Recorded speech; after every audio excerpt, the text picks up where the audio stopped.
ಶ್ರೀ ಗುರುಭ್ಯೋ ನಮಃ. ತ್ರಿಮೂರ್ತಿರೂಪಿಣೆ ದತ್ತಾತ್ರೇಯಾಯ ನಮಃ. ಶ್ರೀ ಗಣೇಶ ಶಾರದಾಭ್ಯೋ ನಮಃ. ಶ್ರೀ ಗುರುಚರಿತ್ರೆ ಅಧ್ಯಾಯ 5. ಶ್ರೀಪಾದರ ಕಥೆ.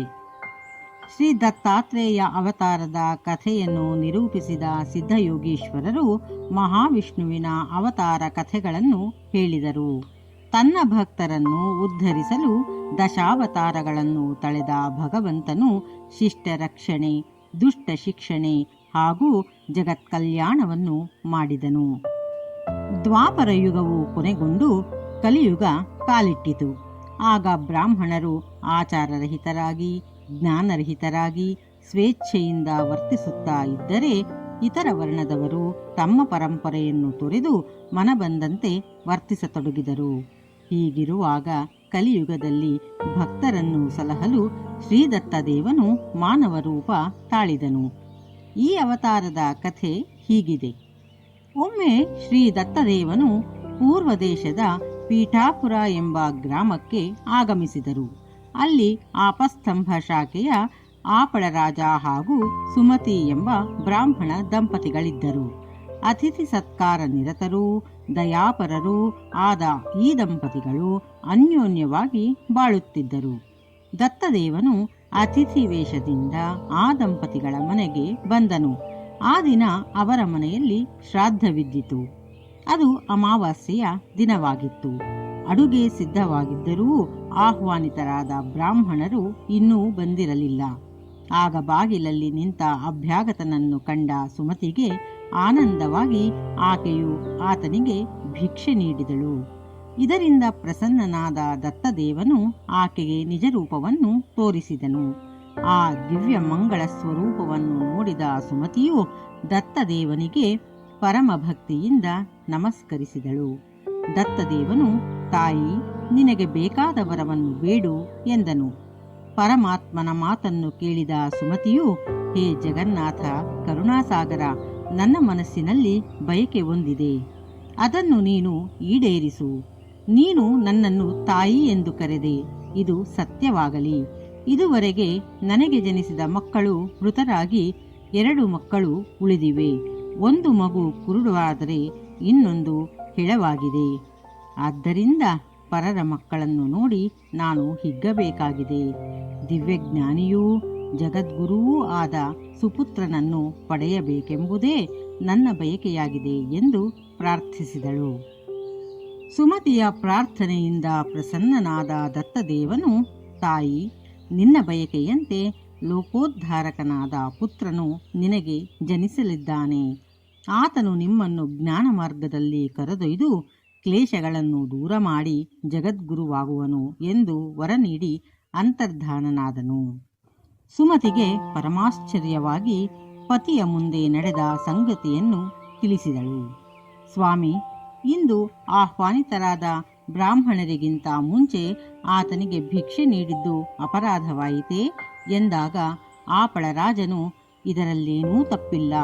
ಶ್ರಾದ್ದ ಕರ್ಮದಲ್ಲಿ ಪಿತೃಗಳ ಮೂಲಕ ಶ್ರೀಮನ್ನಾರಾಯಣನನ್ನೂ ನಾವು ಪೂಜೆ ಮಾಡುತ್ತೇವೆ. ಆ ದೇವದೇವನೇ ಇಂದು ಭಿಕ್ಷೆ ಸ್ವೀಕರಿಸಲು ಬಂದನೆಂದ ಮೇಲೆ ಶ್ರಾದ್ದವು ಧನ್ಯವಾಯಿತು. ಚಿಂತಿಸಬೇಡ. ಭಗವತ್ ಕೃಪೆಯಿಂದ ನಮಗೆ ಸುಪುತ್ರ ಪ್ರಾಪ್ತಿಯಾಗುತ್ತದೆ ಎಂದು ಹೇಳಿದನು. ಕಾಲಕ್ರಮೇಣ ಸುಮತಿಯು ಗಂಡು ಮಗುವಿನ ತಾಯಿಯಾದಳು. ದಂಪತಿಗಳು ಆನಂದಭರಿತರಾಗಿ ಜಾತಕರ್ಮ ನಾಮಕರಣಗಳನ್ನು ನೆರವೇರಿಸಿ ಶ್ರೀಪಾದ ಎಂದು ಹೆಸರಿಟ್ಟರು. ಶ್ರೀಪಾದನು ತೇಜೋವಂತನಾಗಿ ಬೆಳೆದು 7ನೆಯ ವರ್ಷದಲ್ಲಿ ಉಪವೀತನಾಗಿ ಶಾಸ್ತ್ರಾಧ್ಯಯನ ಮಾಡಿ ಬಲು ಬೇಗನೆ ವೇದಾಂಗ ಪಾರಂಗತನಾದನು. ಶ್ರೀಪಾದನ ವಿದ್ಯಾಭ್ಯಾಸ ಗುರುಕುಲವಾಸ ಮುಗಿದು 16 ವರ್ಷವಾದಾಗ ಮಾತಾಪಿತೃಗಳು ಆತನ ಮುಂದೆ ಮದುವೆ ಪ್ರಸ್ತಾಪ ಮಾಡಿದರು. ಶ್ರೀಪಾದನು, ನೀವು ನನ್ನನ್ನು ಮದುವೆಯಾಗು ಎಂದು ಹೇಳಿದಿರಿ. ಏಕೆಂದರೆ ನಾನೀಗ ವೈರಾಗ್ಯವೆಂಬ ಕನ್ಯೆಯನ್ನು ಮದುವೆಯಾಗಿದ್ದೇನೆ. ನನಗೆ ಉಳಿದೆಲ್ಲ ಸ್ತ್ರೀಯರು ತಾಯಿ ಸಮಾನ. ಇನ್ನು ಮೇಲೆ ನನ್ನನ್ನು ಶ್ರೀವಲ್ಲಭ ಎಂದು ಕರೆಯಿರಿ. ತಪಸ್ಸಿಗಾಗಿ ನಾನು ಉತ್ತರ ದಿಕ್ಕಿಗೆ ಪಯಣಿಸುತ್ತೇನೆ ಎಂದನು. ಮಗನ ಮಾತನ್ನು ಆಲಿಸಿದ ಬ್ರಾಹ್ಮಣ ದಂಪತಿಗಳಿಗೆ ಹಿಂದೆ ಶ್ರಾದ್ದ ಕಾಲದಲ್ಲಿ ಕಾಣಿಸಿಕೊಂಡ ದತ್ತದೇವನ ವರದ ನೆನಪಾಯಿತು. ಆಗ ಅವರು ಶ್ರೀಪಾದನನ್ನು ಕುರಿತು, ಮಗು, ನಿನ್ನನ್ನು ಬಯಸಿ ಬಯಸಿ ಪಡೆದೆವು. ನಮ್ಮ ಅಂತ್ಯಕಾಲದಲ್ಲಿ ನಮ್ಮನ್ನು ರಕ್ಷಿಸುವಿ ಎಂಬ ಆಸೆ ಇತ್ತು. ನೀನಿಲ್ಲದಿದ್ದರೆ ನಮ್ಮ ಗತಿಯೇನು ಎಂದು ಹಂಬಲಿಸಿದರು. ಅವರನ್ನು ಹರಿಸಿದ ಶ್ರೀಪಾದ ಶ್ರೀವಲ್ಲಭನು, ಚಿಂತೆ ಬೇಡ, ನೀವು ಬೇಡಿದ್ದನ್ನು ನೀಡುತ್ತೇನೆ, ದೃಢ ಮನಸ್ಸಿನಿಂದ ಸುಖವಾಗಿ ಬಾಳಿ ಎಂದು ಹರಸಿದನು. ಸುಮತಿಯು, ಮಗನೇ, ನಿನ್ನ ಅಣ್ಣಂದಿರು ಕುರುಡ ಹಾಗೂ ಕೆಳವರಾಗಿದ್ದಾರೆ. ಮುಪ್ಪಿನಲ್ಲಿ ನಮಗಾಗಲಿ ಅವರಿಗಾಗಲಿ ಯಾರ ಆಶ್ರಯವಿದೆ ಎಂದು ದುಃಖಪಟ್ಟಳು. ಶ್ರೀವಲ್ಲಭರ ಅನುಗ್ರಹ. ಶ್ರೀಪಾದ ಶ್ರೀವಲ್ಲಭನು ತಾಯಿಯ ಮನವನ್ನು ಸಂತೋಷಪಡಿಸಲು ತನ್ನ ಅಣ್ಣಂದಿರನ್ನು ಕೃಪಾದೃಷ್ಟಿಯಿಂದ ನೋಡಲು ಕಣ್ಣಿಲ್ಲದ ಕಾಲಿಲ್ಲದ ಅವರು ಆರೋಗ್ಯವಂತ ವ್ಯಕ್ತಿಗಳಾದರು. ಅವರಿಗೆ ವೇದಶಾಸ್ತ್ರಗಳ ಜ್ಞಾನವೂ ಲಭ್ಯವಾಯಿತು. ಆಗ ಸ್ವಾಮಿಯು, ಅಮ್ಮ, ನಾನೆಂದು ಬಂದ ಕೆಲಸವಾಯಿತು. ನಿನ್ನ ವಂಶದ ಉದ್ಧಾರ ಈ ಮಕ್ಕಳಿಂದಾಗುತ್ತದೆ. ನಾನಿನ್ನು ಉತ್ತರ ದಿಕ್ಕಿಗೆ ಪ್ರಯಾಣ ಬೆಳೆಸುತ್ತೇನೆ. ಅಲ್ಲಿ ಅನೇಕ ಸಂತರಿಗೆ, ಯೋಗಿಗಳಿಗೆ ದೀಕ್ಷಾಗ್ರಹಣ ಕಾರ್ಯವಿದೆ ಎಂದು ಹೇಳಿ ಅದೃಶ್ಯನಾದನು. ವಾರಣಾಸಿಯಲ್ಲಿ ಕೆಲವು ಸಮಯ ರಹಸ್ಯವಾಗಿ ನೆಲೆಸಿದ ಶ್ರೀಪಾದ ಶ್ರೀವಲ್ಲಭರು ಬದರಿಯಲ್ಲಿ ಶ್ರೀಮನ್ನಾರಾಯಣನ ದರ್ಶನ ಪಡೆದರು.